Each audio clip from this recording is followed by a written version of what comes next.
네, 안녕하세요. 오늘은 많은 성인분들이 고통받고 있는 아토피 피부염을 해결하는 방법에 대해 자세히 알아보겠습니다. 아토피 피부염은 단순히 피부 표면의 문제가 아니라 우리 몸 내부의 다양한 요인들이 복합적으로 작용하여 나타나는 만성 염증성 피부 질환입니다. 따라서 효과적인 아토피 관리를 위해서는 최신 치료법과 더불어 생활습관 개선 그리고 꾸준한 노력이 필수적입니다. 최근 성인 아토피 피부염 환자가 꾸준히 증가하고 있으며 이는 삶의 질을 심각하게 저하시키는 주요 원인 중 하나입니다. 다행히도 과거 스테로이드나 면역 억제제 중심의 치료에서 벗어나 부작용을 줄이면서 효과는 높이는 다양한 최신 치료법들이 개발되어 아토피 증상 완화 및 관리에 큰 도움을 주고 있습니다. 그렇다면 현재 가장 주목받고 있는 최신 치료 트렌드는 무엇일까요? 먼저 생물학적 제제와 제2의 억제제를 꼽을 수 있습니다. 이 약물들은 아토피 피부염을 유발하는 특정 염증 물질을 정확하게 표적으로 하여 증상을 개선합니다. 기존의 면역 억제제보다 더 정밀하게 작용하기 때문에 부작용을 최소화할 수 있다는 큰 장점이 있습니다. 마치 스마트 폭탄처럼 문제의 핵심만 정확하게 타격하는 것이죠. 다음으로 표적 치료제에 대해 알아볼까요?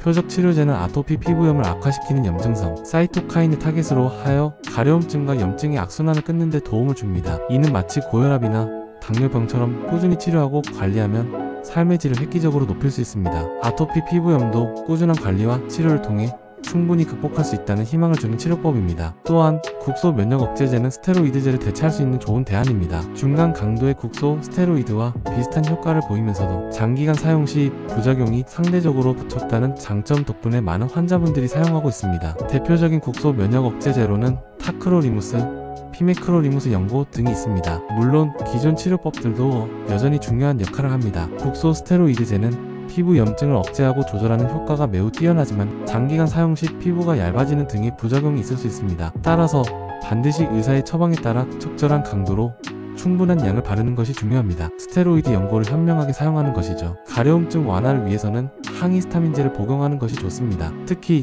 진정작용이 있는 항히스타민제는 가려움증으로 인한 수면 장애를 개선하는 데 도움을 줄 수 있습니다. 밤에 잠들기 전에 복용하면 더욱 효과적입니다. 광선치료, 즉 광선요법은 자외선을 이용하여 염증 세포의 기능을 억제하는 치료법입니다. 효과가 나타나기까지 시간이 걸리고 꾸준히 치료해야 한다는 단점이 있지만 꾸준히 치료받으면 아토피 증상 완화에 큰 도움을 받을 수 있습니다. 증상이 매우 심한 경우에는 전신 면역 억제제인 사이클로스포린을 사용할 수 있습니다. 하지만 고혈압, 신장 독성, 간 독성 등의 부작용에 주의해야 합니다. 반드시 전문가의 감독 하에 신중하게 사용해야 합니다. 전신 스테로이드제는 단기적인 효과는 매우 좋지만 부작용이 많고 중단 시 증상이 악화될 수 있으므로 전문가의 지시에 따라 단기적으로만 사용해야 합니다. 마치 응급 상황에서만 사용하는 소방호스처럼 꼭 필요할 때만 사용하는 것이 중요합니다. 최신 치료법과 더불어 일상생활 관리 또한 매우 중요합니다. 피부 장벽을 강화하고 건조함을 막기 위해 보습제를 꾸준히 사용하는 것이 필수적입니다. 샤워 후 3분 이내에 그리고 건조할 때마다 수시로 발라주세요.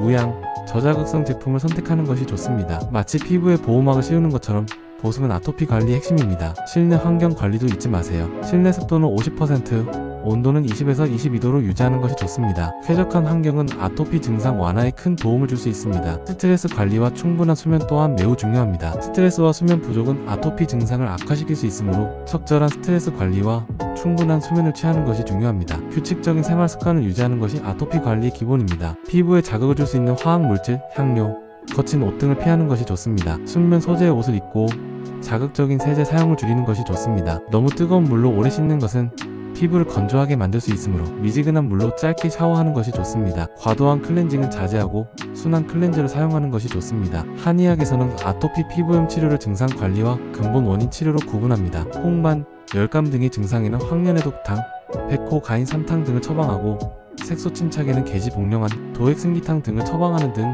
증상별 맞춤 치료를 진행합니다. 한의학적인 접근도 아토피 관리에 도움이 될 수 있습니다. 스테로이드 연고를 사용할 때는 의사의 지시에 따라 충분한 양을 적절하게 발라야 합니다. 얇게 바르면 효과가 없고 증상만 악화시킬 수 있습니다. 스테로이드 연고 사용법을 제대로 숙지하는 것이 중요합니다. 아토피 증상이 악화되거나 가정요법으로 호전되지 않는다면 반드시 피부과 전문의와 상담해야 합니다. 혼자서 해결하려 하지 말고 전문가의 도움을 받는 것이 중요합니다. 새로운 치료법을 시도하기 전에 반드시 전문가와 상의하여 자신에게 맞는 치료법을 선택해야 합니다. 모든 치료법이 모든 사람에게 효과적인 것은 아니므로 자신에게 맞는 맞춤형 치료법을 찾는 것이 중요합니다. 결론적으로 성인 아토피 피부염은 꾸준한 관리와 적절한 치료를 통해 충분히 개선될 수 있는 질환입니다. 최신 치료법과 생활습관 개선을 병행하여 건강한 피부를 유지하고 삶의 질을 향상시킬 수 있습니다. 아토피 피부염, 더 이상 고통받지 마시고 적극적으로 관리하여 건강한 삶을 되찾으세요. 감사합니다.